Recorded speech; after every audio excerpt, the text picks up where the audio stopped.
like 30 seconds in, I have something I want to explain. Yeah, that's fine. Alright, we're live now. Alright, we're live now. Alright. Go ahead and give a countdown. Alright, so, yeah. No time to explain. I'll just get started. 3, 2, 1, go.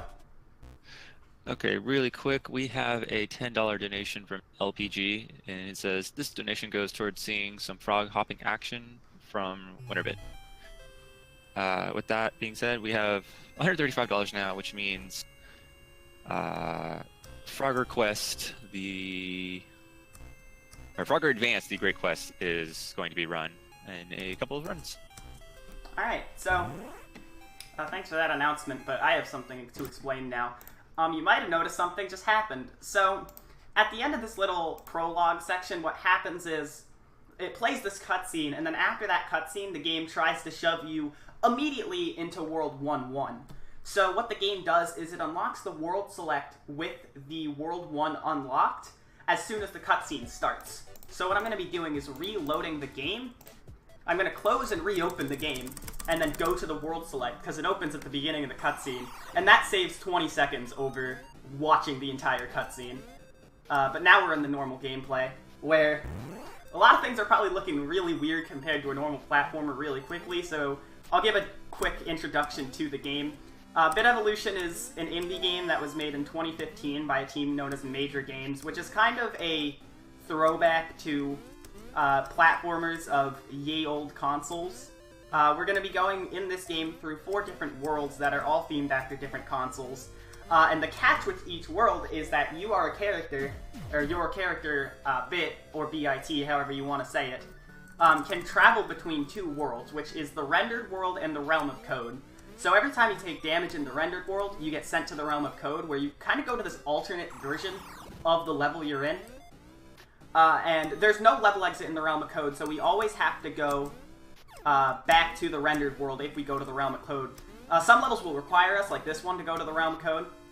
There, I did a little skip. I used an enemy to jump over a wall. I messed up my positionings to use the first enemy to jump over the wall, but there's a second one there that's a lot easier. It's just a little bit slower to use the second one.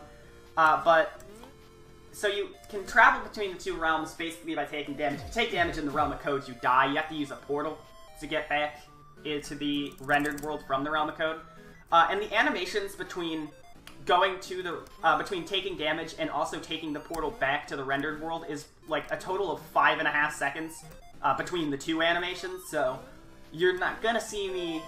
I don't even think actually. I think there were like 2 times last year when I ran this game at SSPC 3 where I would go to the realm of code, not for an intentional reason, but it still was faster. And I think since then, both of those have been routed out of the run. So you're not going to be seeing as much realm of code as you might see in a normal playthrough, especially because in a normal playthrough, there are 20 pixels in each stage. You might see some of them. And some of those are in the realm of code. So I've been trying to route 100%, but there's a lot to do in 100% between 20 pixels in each stage and having to travel between the 2 realms. So I haven't gotten around to routing it yet. But another game mechanic is kind of the level themes. So we were in these plains levels for the first 3.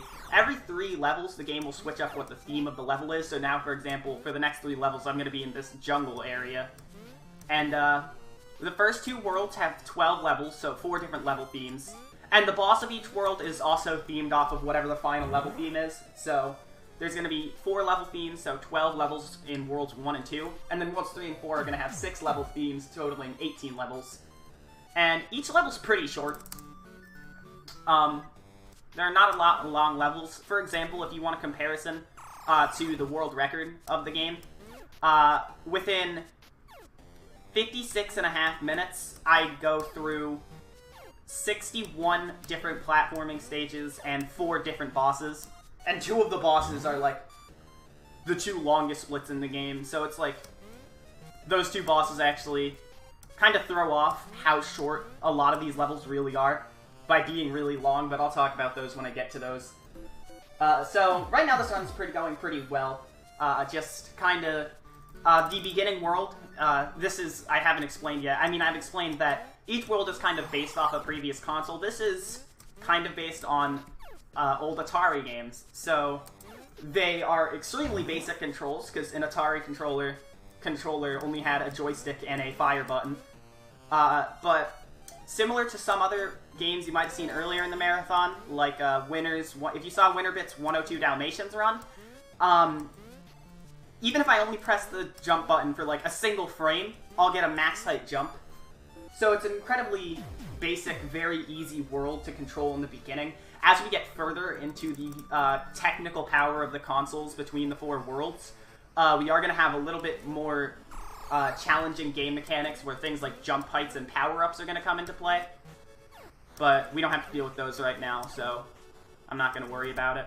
That's a kind of scary jump, getting under that guy, but once I do that, I'm basically home free for the rest of the stage. So just hold right and jump, which is a thing you like to do a lot in this game. You don't have any actual way to speed up right now, so your only really thing you can do to go as fast as possible is just hold right as much as possible. And there are some things, like for example, that level I was in the realm of code the whole time, there are some things like water which can slow you down, and this is a water stage right here. But I have this. This is water skipping, where what I'm doing is I'm kind of... The way that water is programmed to work is it's straight up just...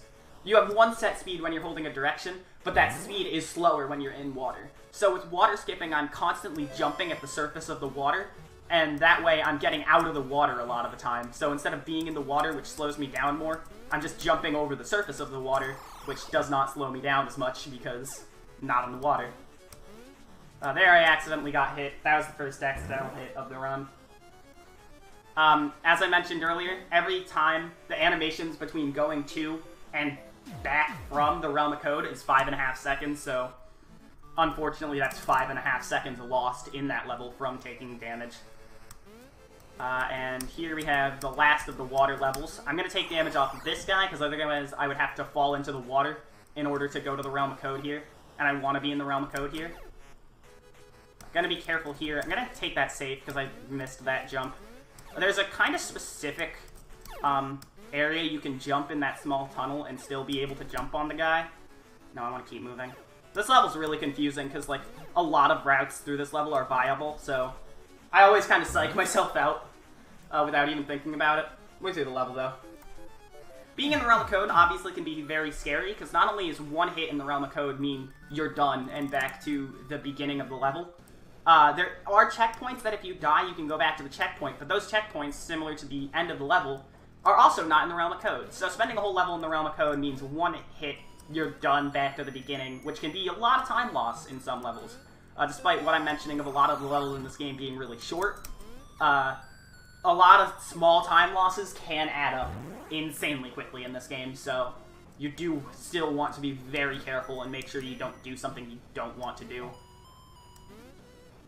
Because, as I mentioned, with an extremely basic control scheme, again, it's really easy for mistakes to add up and just cause bad amounts of time loss.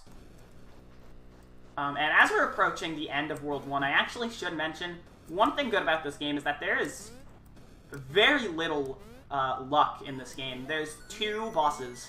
One of the bosses you fight twice, but there's 2 bosses that have luck involved in them. Everything in the levels is completely cycle-based, and the other 2 bosses are completely the same, so it's a very good speed game if you're looking for just a good platformer that's about an hour long, maybe, and doesn't have too much luck. I'm the only runner of this game currently, so if you are liking what you're seeing in this run, please pick it up, because I desperately want someone to run this game with. But we're on to the last level of World 1 now. I'm going to take this hit into the realm of code. The pixels, by the way, I mentioned they're an extra collectible. You don't lose any time for picking them up. Whenever you touch one, it just goes into your counter in the top left and nothing bad happens, so I don't need to worry about not grabbing them. Like, I know some games, if you pick up a collectible, it can waste your time. Or like in Minor Ultra Adventure, where the hearts on the slide have hitboxes. That's really funny. But, whatever. So that's the end of World 1. We just have to fight the boss. This is one of the few luck-based points in the run. This boss, I'm going to crush it with a boulder, and then it's going to it's going to split into all these blobs. Based on the movement of the blobs, which is random, I can either hit a lot or not too many. So this was not too good a first cycle. If I get ridiculously lucky with the movement of those blobs, and within the amount of time it takes to reform, I have like 7 blobs remaining, I can actually one cycle this fight. And that's really rare, so I didn't expect it to happen, but it can happen. Yeah, see, something like that is something you need to get a 1 cycle. Nope. I'm trying to pause there because the pause button and the skip cutscene button are the same thing. But similar to the beginning of the game, once that boss is done, I'm going to close the game and relaunch it. That's another cutscene reload skip where the game kind of activates World 2 unlocking in the World Select menu at the beginning of the cutscene. And since you can't skip that cutscene normally by closing the game, we kind of just get access to the beginning of the second world faster. So yeah, now we're in World 2, which is going to be based off of Game Boy, the original Game Boy, so you see it's all black and white. A fun Easter egg here is in every other world, the pixels that I mentioned are orange, but due to the way the Game Boy works, if you remember the green screen on the Game Boy, the pixels here are actually green, which is a nice little Easter egg, but for the most part, this gameplay style is actually really the same compared to World 1. You have 1 jump height. You can't really do anything to speed up. You don't have, like, a momentum mechanic. You literally just hold right and you're at 1 speed.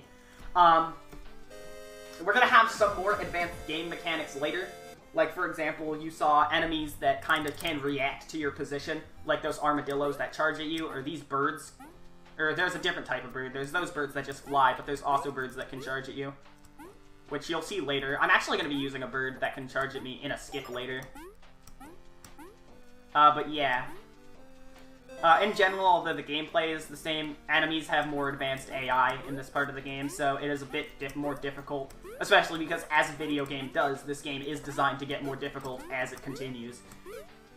So, I do have to be careful. And this has been a pretty good World 2 so far.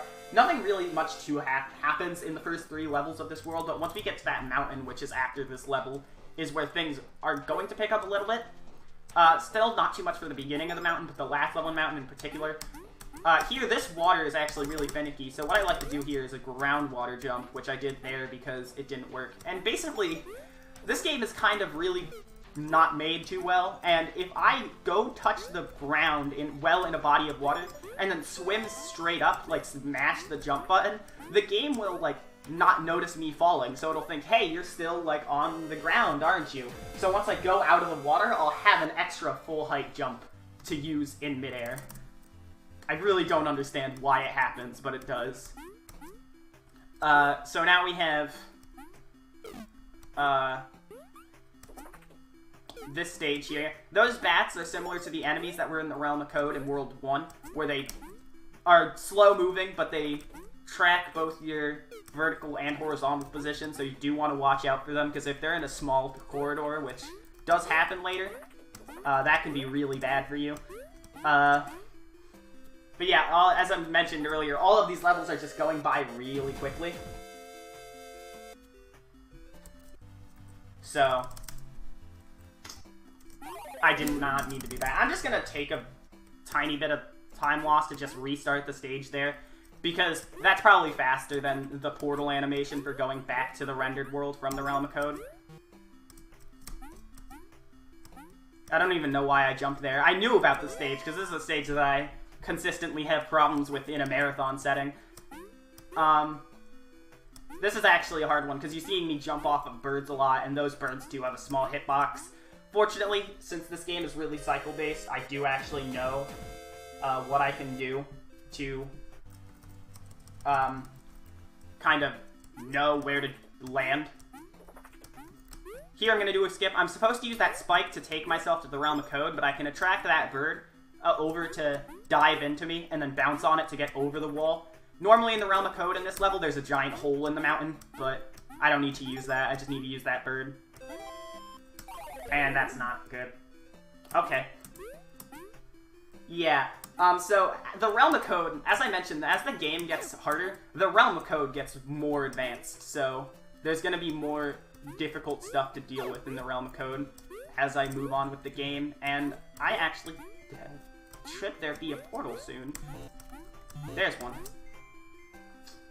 I don't remember the Realm of Code in the second half of this level, because I feel like it's been forever since I've been there.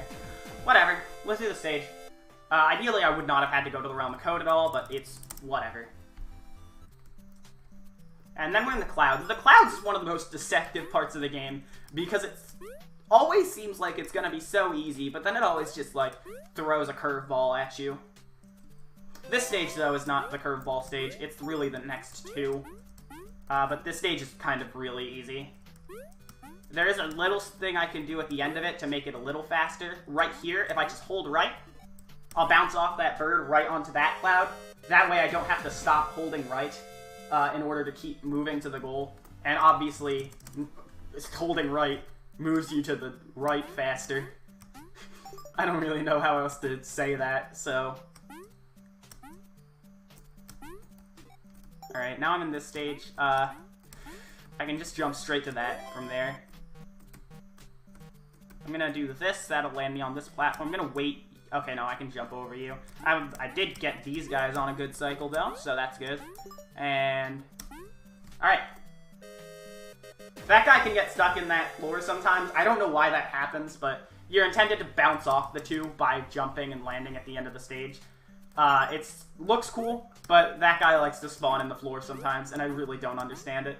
And here I'm going to actually do a skip, so I'm going to take intentional damage, and then there's a hole in the wall right here.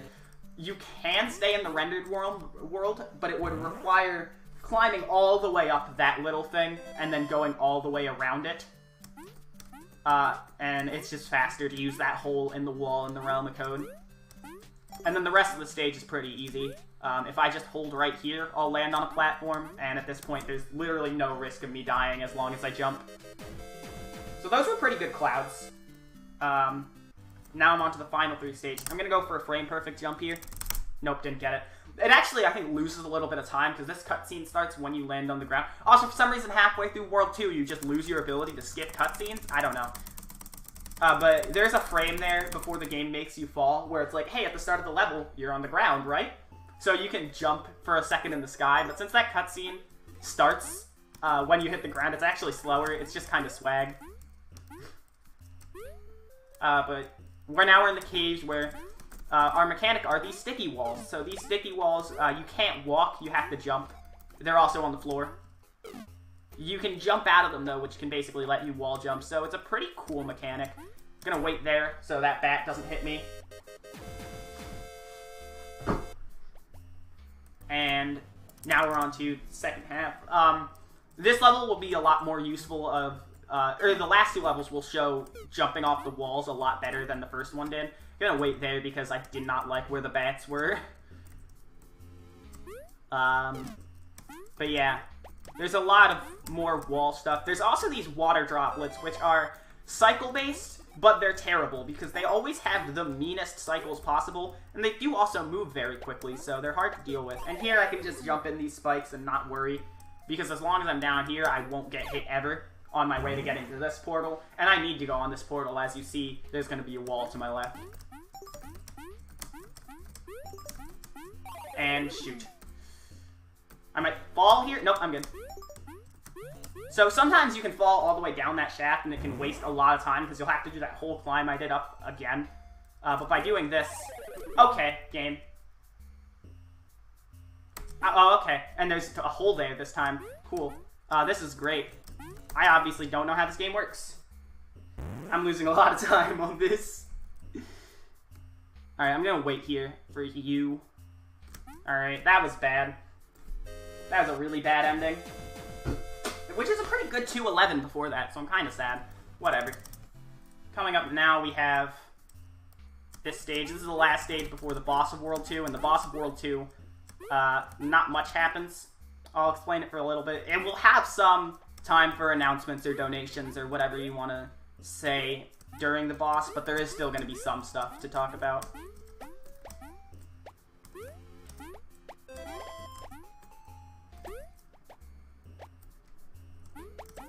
Okay, I didn't mean to jump there. I just thought I hit the ceiling and wouldn't land on the platform. So, I jumped an extra time when I didn't need to, and it did not go well. This ending part can be really tricky with these bats and these water drops. Got through it. They're in really mean positions. But now we're on to the boss. We have Snake Spear. So the way this is going to work... I like jumping along to the music. But the way this is going to work is, as shown in this opening cutscene, the boss is going to spawn from some of the holes on the screen.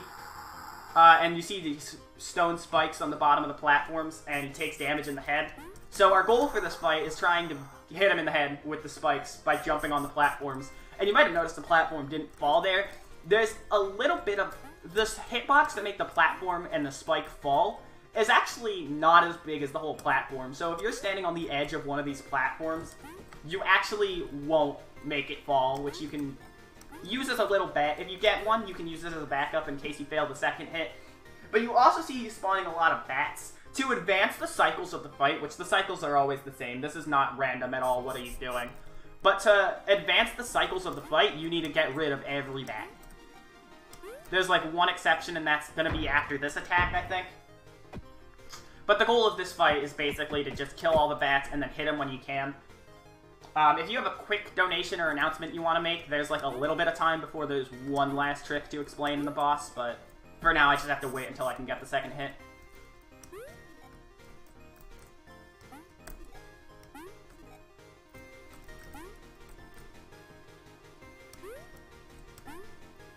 Alright, so that's the second hit. And this is where kind of a major skip is going to come up. This saves, I think, almost a minute. I made a video timing how much time this saves, but I forgot how much time it saves. It's somewhere on my channel, or my Twitter, or somewhere. But this is an attack where he's going to swim around for like a minute. And you may notice I don't have any more platforms to hit him with. Going to the Realm of Code will respawn those platforms. So I'm going to wait until he's right here, and then I'm going to swim straight up between this hole, between this little island in the middle and that platform right there. And if I... yeah, now he's going to shoot bats. So I saved about 55 seconds by respawning the platforms right there because I skipped the rest of the swimming attack. So you see right after he spawns the bats, he's going to go over here. And then when I jump on him, that's the end of the fight. So that was a very good fight. It's a rather easy fight, and as I said, it's the same every time. So it usually doesn't go wrong, but it can go wrong. So I'm glad it didn't.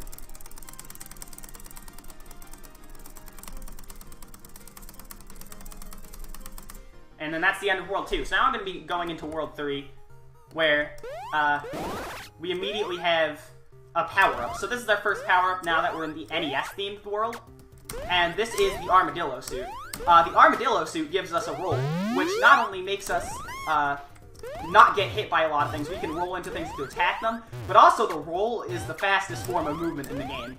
But you might notice I'm kind of doing something weird with jumping, and that is I'm jumping and then immediately hitting space. Or I'm jumping and then immediately hitting roll. So when you jump while rolling, you'll get a really small, puny little jump.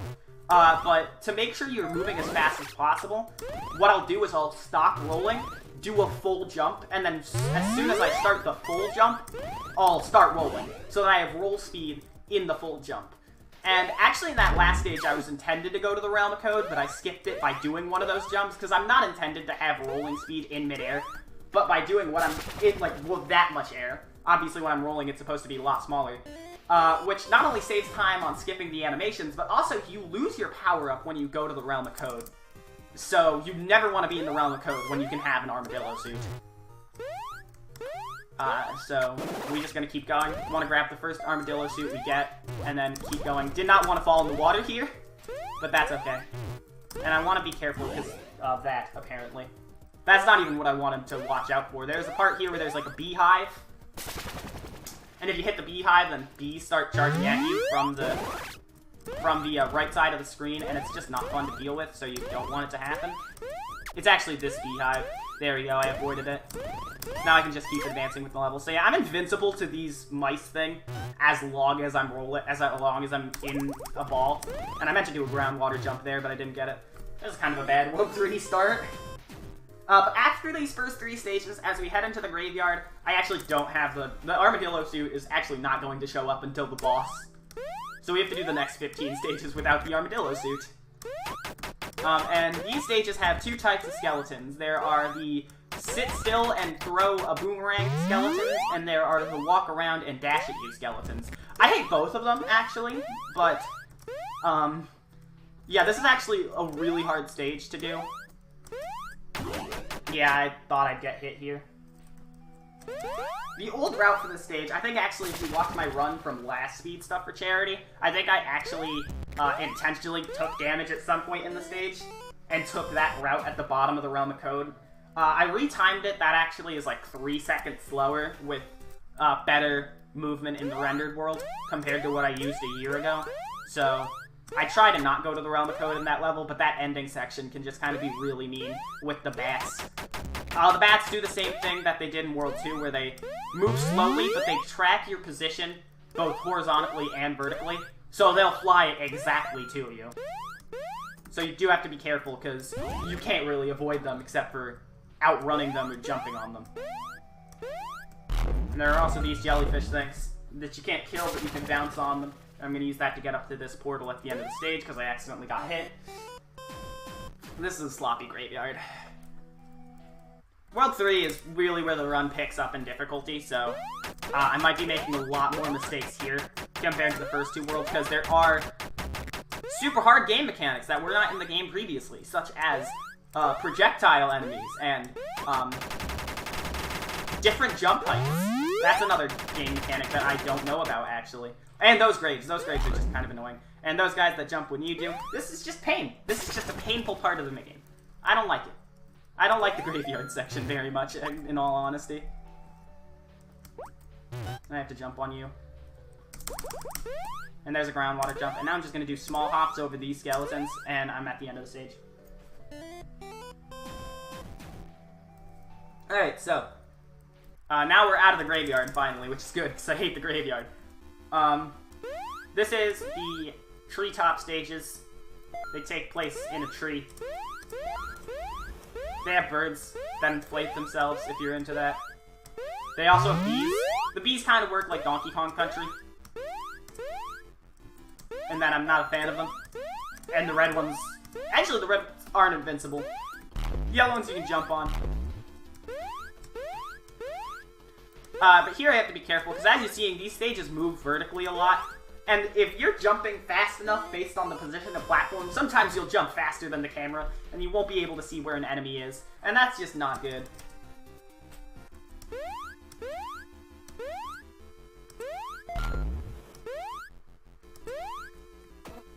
Those bees, when they see you, they'll go right to where they saw you. They're really easy to avoid, those small bees.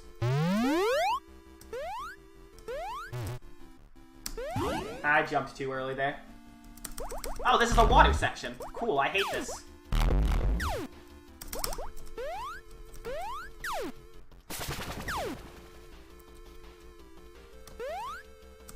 I can just run here.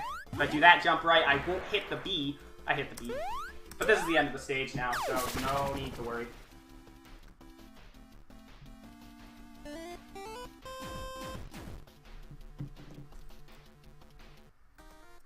Alright, and now we have this stage. There's a cutscene there that basically explains the story. The story's pretty dumb in this world, so I'm not going to talk about it. Basically, they set up this huge story about a glove and a war and a lot of power just to make a "your princess is in another castle" joke, and it's incredibly hilarious and stupid. Yeah. The princess is in another castle, that's the story. Here I can, for safety, pick up one of those pink guys and use it to throw it at that red bee, but with good enough movement, I can just jump right around the red bee and finish the stage. And now we're on to 3 of the hardest stages in the game. These beehive stages, they return the sticky goop from the caves at the end of World 2 and turn it into honey. It acts the same as the sticky goop, so... But there's a lot of bees in this stage, because it's a beehive. So... It's really hard because the bees are evil and I hate them. A lot of cycles with red bees you have to deal with, and a lot of just avoiding of a lot of enemies that are not very nice. Well, I hopefully will not have any trouble here. There's a pixel down there. That's literally just 1 pixel if you want to go down into hell. And then bees, and then I jump on... Okay. Not gonna risk anything. Just gonna finish the stage.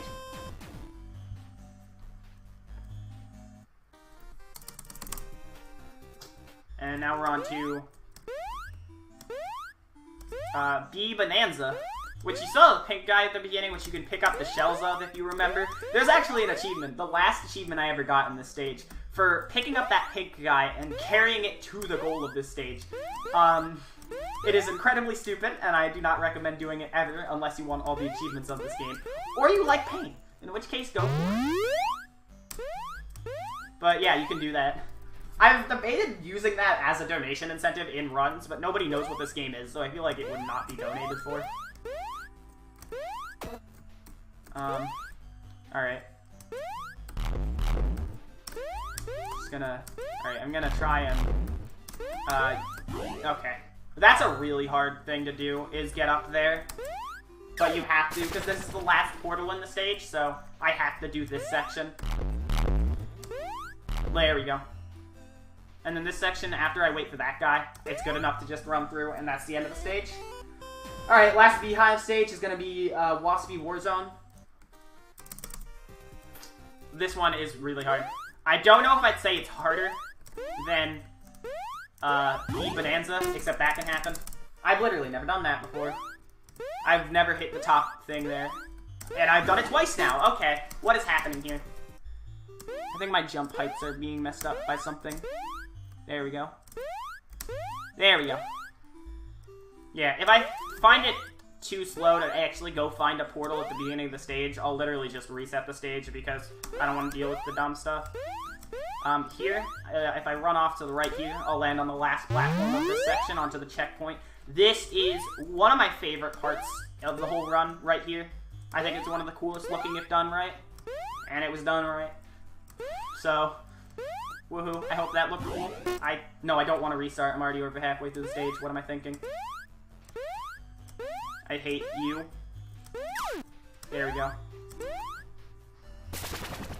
These enemies are mean if they're not in the right position, and that one is just not in a good place. This part of the stage, we're good.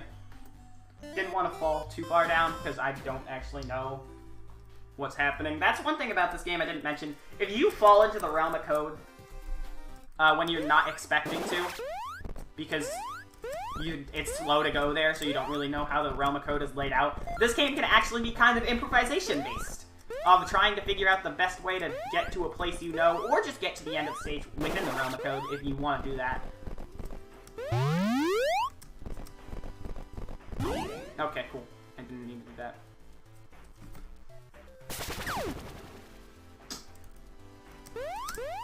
And here's another instance of a lot of... Oh my god, really? Fine, I'll keep going. Here's another instance of a lot of stages. These cloud stages are gonna have a lot of those times where you jump upwards faster than the camera scrolls, so you can't see what's above you. And that's just such a great game design. I hate this. Okay, whatever, checkpoint. Okay, I didn't get the wings. We don't need those. We can jump over bees for heck's sake. And I made the fucking same mistake again. Great, I'm really annoyed now. I could take that portal, but this is the better one to take.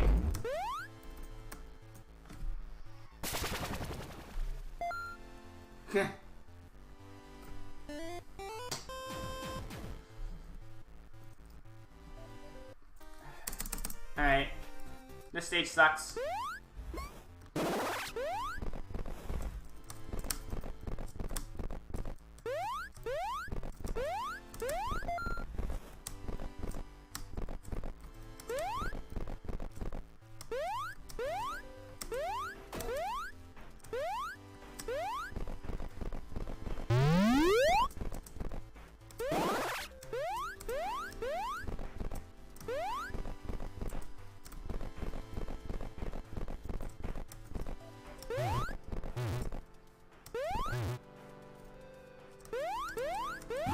And great. Fantastic. Cool. Thanks, bees. Yeah, I really hate this stage a lot. This is one of my least favorite stages in the whole run.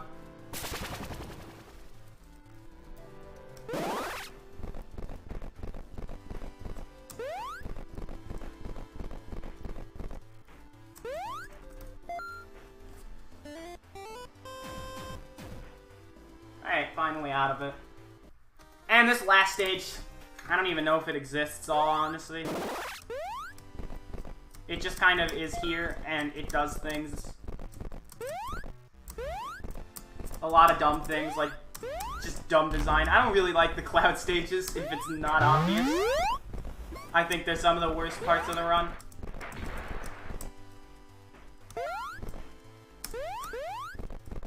But I have to do them because they're in the game, so might as well do it. Ah, I hate this. Alright, cool. We're through the stage, though.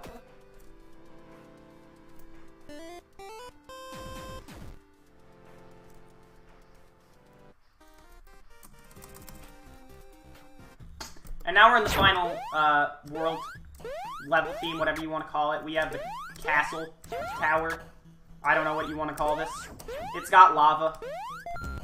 Maybe it's a lava keep. I don't know. One thing's for sure. It's got skeletons in it. So I don't like it that much.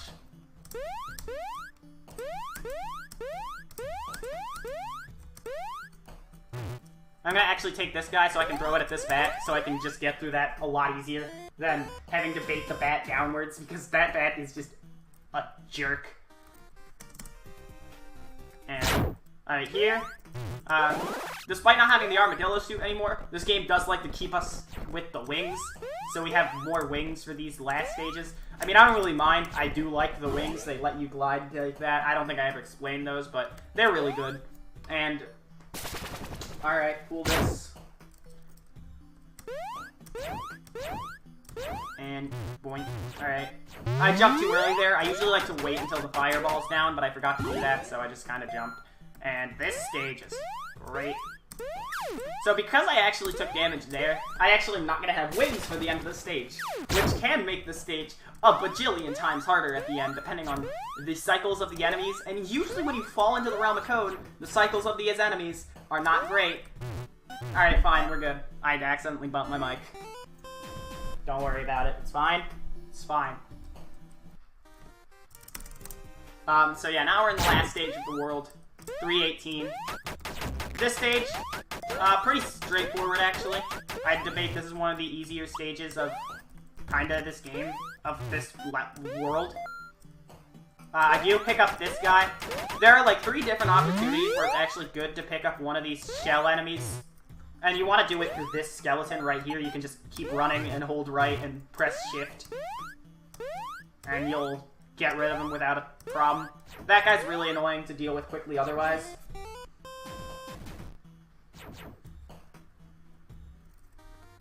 Now I have Dioma. Dioma's the 3rd boss. I hate Dioma with a passion, because this boss can straight up just be random sometimes. It's a chase sequence, so you're running away from Dioma. You get both your power-ups, the armadillo and the... Okay, I missed that. Both the armadillo and the wing suit. Here I'm doing a wing skip, by the way, where I'm gonna just jump over the wing power-up, and it's faster because rolling is good. You can do another one here, but it's way harder, to the point where I don't even think the consistent setup for doing the wing skip on this wing is faster. Unless you want to do the inconsistent setup, which, no. Let me tell you now, you don't want to do this wingless. Second wingless. That can just kill you. Sometimes sometimes you can do the fight the exact same, and Dioma will move faster and kill you on that take, but not this take. So, yeah. That was kind of slow, so I was honestly kind of expecting to die, but I just do not like this fight.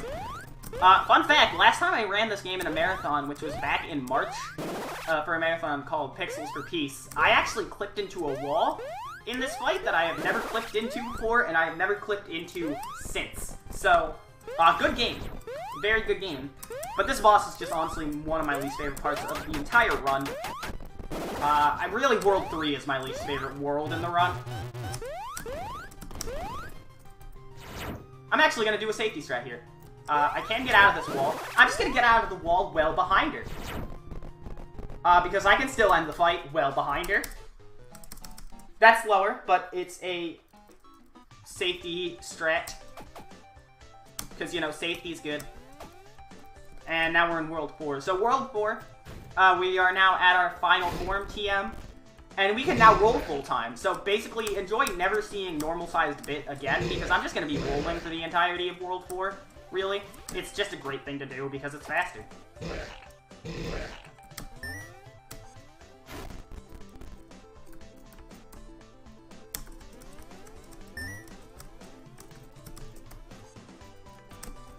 We don't have an equivalent to the wing power-up yet, but we'll get that soon.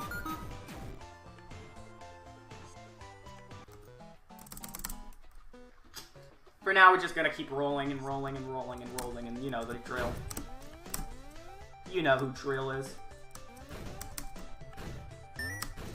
And oof. Alright, I'm just gonna keep rolling through Realm of Code then. Because there is an intended Realm of Code visit in this stage that I'm just gonna... that is over here. This cutscene, I'm just gonna do that. And here, I'm actually moving really fast compared to how I should be moving in water. I'll explain that soon. And by that I mean I'll explain it in the next stage, which is gonna happen real soon, so... yeah. Yeah, let's explain why that happened right now. So there's a glitch you can use while rolling called roll speed canceling, where I'm not going to be canceling the speed of the roll, I'm actually going to be using the roll to cancel the speed of other things. So for example, these barrel cannons. This is a cycle-based stage. These barrel cannons... oh, I messed it up, great. I'm just going to restart. These barrel cannons shoot you very quickly. Faster than rolling speed, even. I can't do this stage correctly. These barrel cannons shoot you very fast, even quicker than normal rolling speed. So when, for some reason, when I keep rolling, I'll stay at the cannon speed as long as I don't change directions or stop rolling. So it's really weird. I don't know why it happens, but I can use it to just move through that stage a lot faster than normal rolling. I'm gonna be using it later. In the water section, you see the stage in the water. There's a water-themed world in this level, and this world, there's a water-themed level set in this world as well. And I'm gonna be using roll speed canceling a lot there to have, because water still slows you down. Don't get me wrong. It still makes you move slower than, even when rolling, it still makes you move slower. But if I'm rolling on the ground and I roll into the water, I'll actually still be rolling until I switch direction or stop rolling. I'll still be rolling at ground rolling speed. So, it's just a very good thing to do. I actually want to delay a little bit there, because if you're too early jumping into that barrel cannon, that guy will not be able to be bounced on, because he'll be too far and not in the right place. And then I'm going to spend the entire level in the Realm of Code here, because I think there's a point where it's required, and it's also just faster to use this path to get to the end of the level. There's a little hole in the wall, and then there's a portal down here.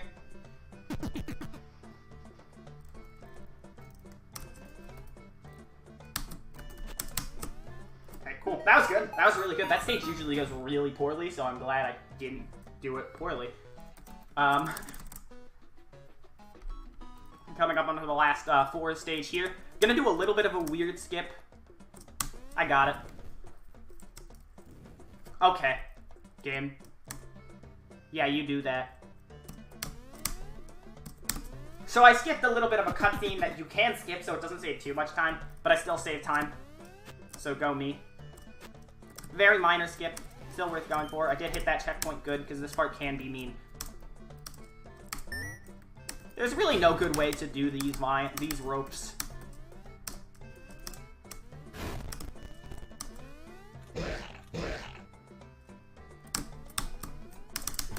Alright, that was a really good forest. Except for the first level, but we don't need to talk about that. Actually, I don't even think it was the first level. I think it was the roll cancel level that didn't even go well. Oh yeah, also, by the way, halfway through 4-4, there was a cutscene that got our jetpack repaired. And our jetpack is basically the equivalent of the rings from, or the wings from World 3. So I can glide again. And I've been gliding for the past 3 stages, and it's super cool. Now we're basically at our full power. So as I mentioned earlier, water slows you down. When you're speeding it, you're slower, but rolling speeds you up. So even if you can't roll speed cancel to get ground rolling speed, even when you're rolling underwater, you'll still be moving faster.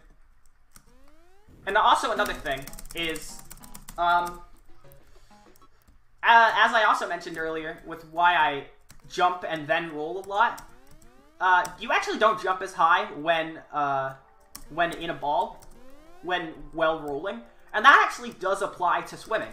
So whenever I need to swim straight upwards, I'll actually stop being in a ball so that I can swim upwards faster.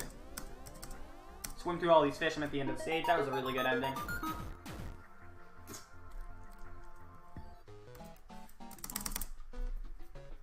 And here's the last water stage. This one is really tricky, so I do want to be careful. Damn it. I can make this work. So those slugs, they attach to your head, and then if they're on your head for an amount of time, they kill you. Really scary enemies, but usually you can get back to the realm of code before they actually do something bad. This is not the right way to go. I was thinking of going this way.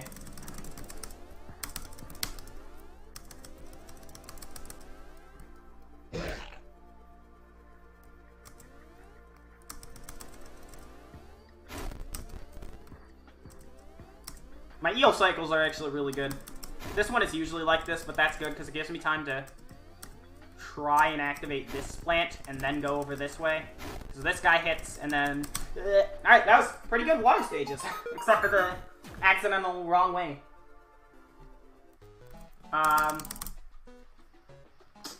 So coming up now is the city stages, which...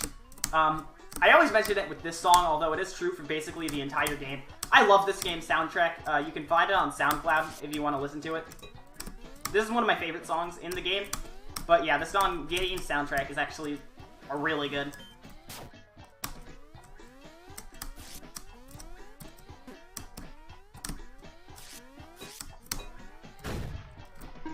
Perfect. A little bit of problem around the checkpoint point, but who cares? This is one of the hardest stages in the run right here. Skyscraper Stigma is an entirely vertical cycle-based level. So this stage is not as much about going from left to right, which is like every other stage in the game, but instead in this stage, I have to get to the top of the screen. So that's great.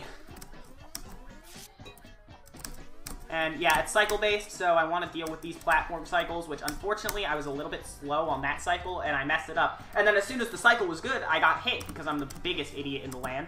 I'm just going to climb up this section here because I don't want to deal with respawn cycles. Please. Okay, be careful of the skelebones.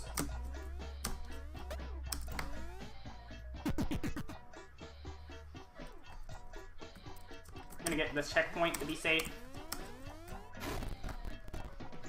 This is the worst, honestly. This is an awful run. Okay, this is why I got the checkpoint, everybody.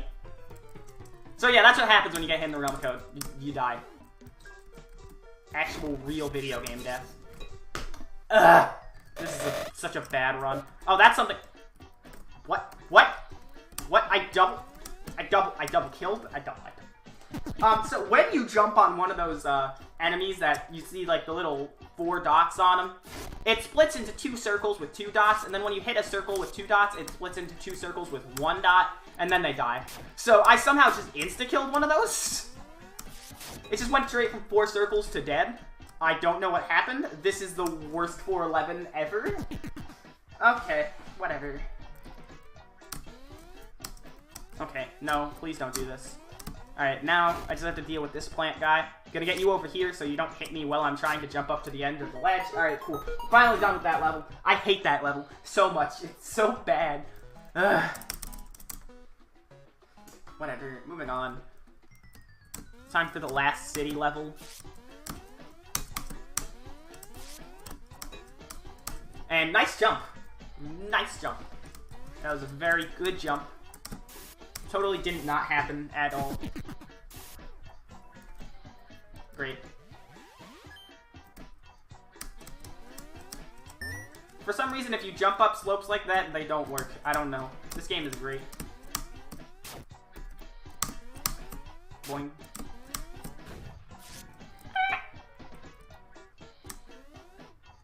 Oh, cool.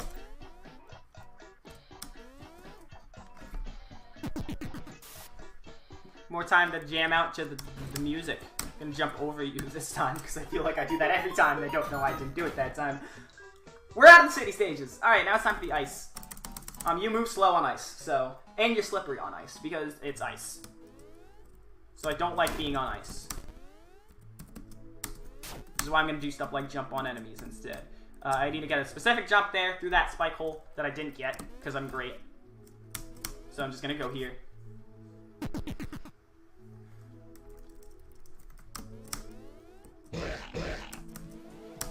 Oh yeah, you're gonna see me trying to jump a lot while rolling on ice because I don't want to be on ice. You can't actually roll speed cancel by rolling from being on the ground or the air to being on ice. So, that's great.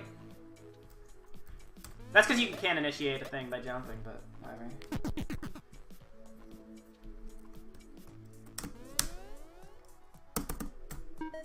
I like doing that. I just like mashing and rolling down like that. Alright. This ice, that's the hardest of the ice stages, though, fortunately, so the rest of the world shouldn't be as bad.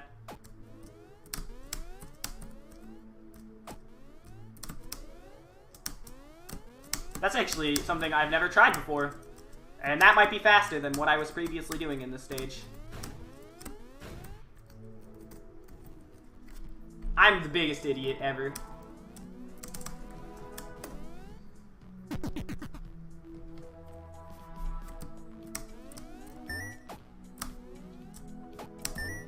No! I didn't want that.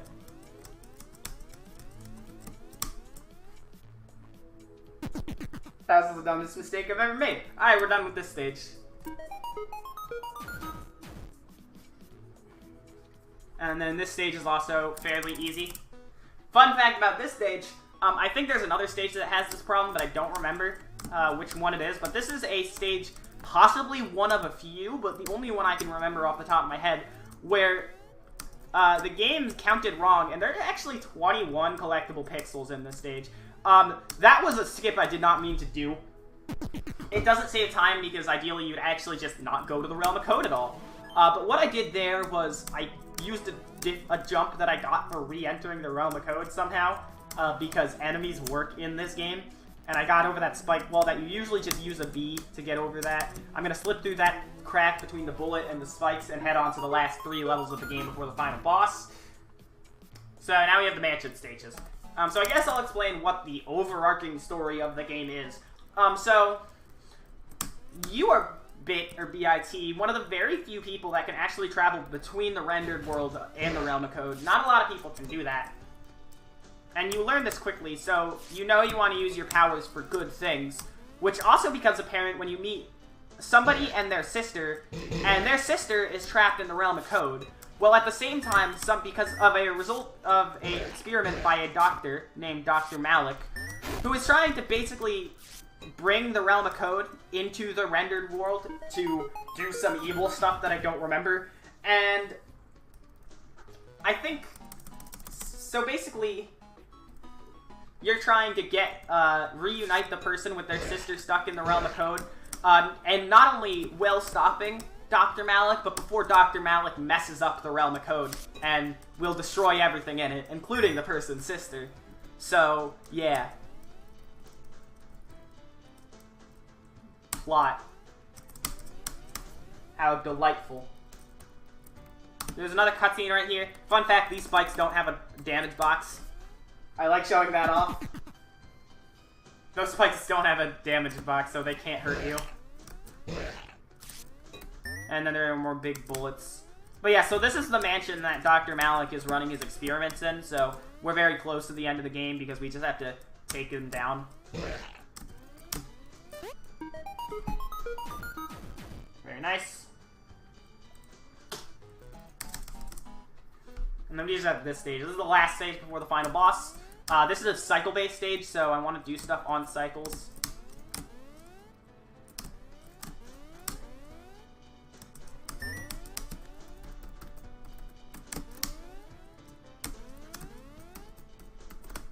Very nice. Okay, I didn't get in that second hole. Whatever.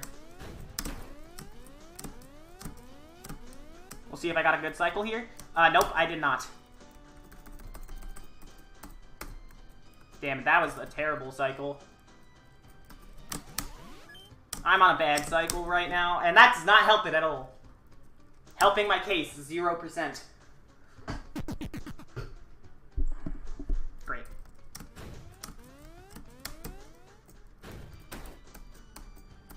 If your cycles are perfect, you can actually slip into this hole before that wall even comes out. Just as an example of what a good cycle would be in this stage. If you ever want to be careful, I can just ball to the left once that thing's on the right and then keep moving. Alright. Final boss time. Let's just move to the right here, and this is the final showdown. So, first off, we're going to have the character I mentioned whose sister is stuck in the Realm of Code, their brother. So her brother, taken over by Dr. Malik to attack me. This is the biggest luck point in the run. Basically, he can either shoot down or up, and if he shoots down, he's going to shoot less bullets. But after a few rounds of shooting, so after 3 rounds of shooting, if he shoots down, at this point, he's going to roll across the screen. And when he rolls across the screen is the only point I can hit him. So I just have to hope he does stop shooting from above, and that he shoots from below 5 times. Because you can... Okay. I want... Just want... Oh my god. Thank you. So as you see, he rolls. I can hit him here. But as you see, I can't hit him again, even if I stun him again on the same roll. So I do have to wait for 5 different rolls.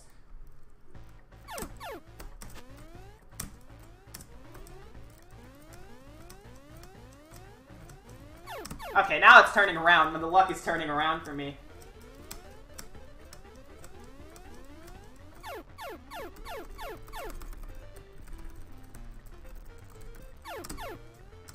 And then, alright, we're at 4 hits now, so I just have to wait for 1 more hit.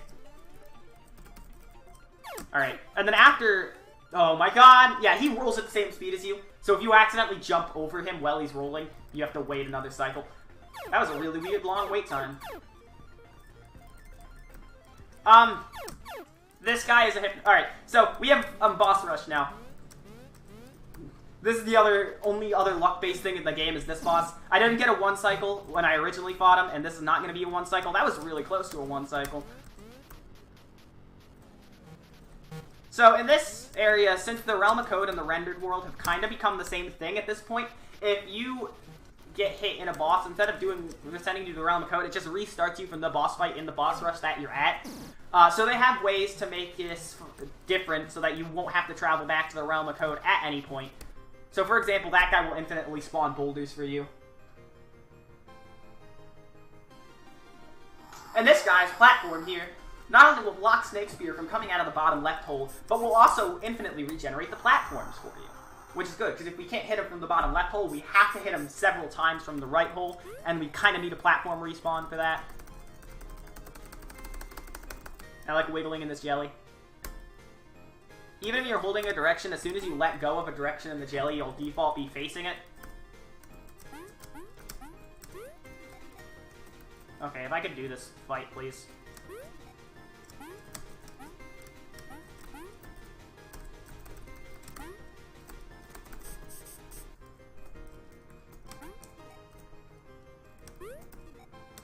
And once again, this is a perfect position to dodge all the boulders.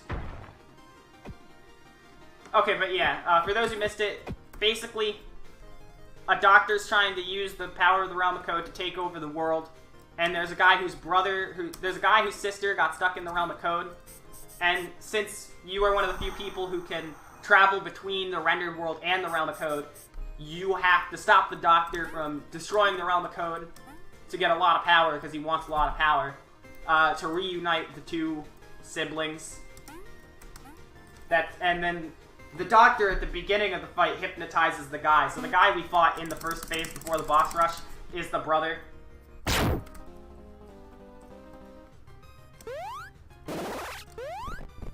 Please. Yeah, it's a pretty good story. Not explained too well. I'll give it that. The story in this game is not given to you very well, but it is actually pretty good. if you understand it. So in this fight against Dioma, since the ceiling is lowered, you actually can't do the wing. You can't actually skip the wing power-up that I skipped in my original fight against her in World 3. But the fight is the same. This fight didn't have anything in the realm of code, unlike the other two. So in this fight, you actually, they just made it harder because it was not hard enough. Time's coming up really soon. I just have to kill this machine and then skip 2 cutscenes. So like 10 seconds at most. Here's a strat though. 1, 2, 3, 4, 5. Time. Alright, so what I did on that final boss was I stayed on top of him and then used the ceiling to not get as much height. And so I just got a lot of hits quickly, and you need 5 hits to kill him. So that's the end of the game. Because there are 2 cutscenes and the original person who ran this game didn't know how to skip them, we originally stopped time. We decided to stop time on the credits, and I never fought that. But this, alright, I don't know what my time was, but that was a pretty bad run. I definitely recommend running this game if you want to. When it comes to casually playing the game, it's a bit weird, because...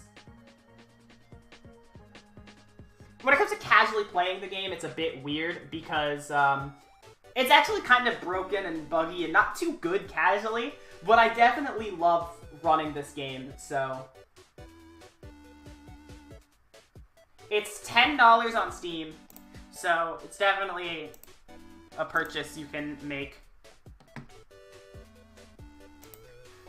Yeah, but that's all I have to say about it. I didn't even get sub 1, god damn it. Whatever. My world record's 56-32. 31, my bad. So, I was kind of hoping to get sub 1 at least, but... yeah. That's the run. I don't have anything else to say. I guess the only thing else I have to say is, see you tonight for Pony Island, because I'm going to be running that as well. Have fun. Done here.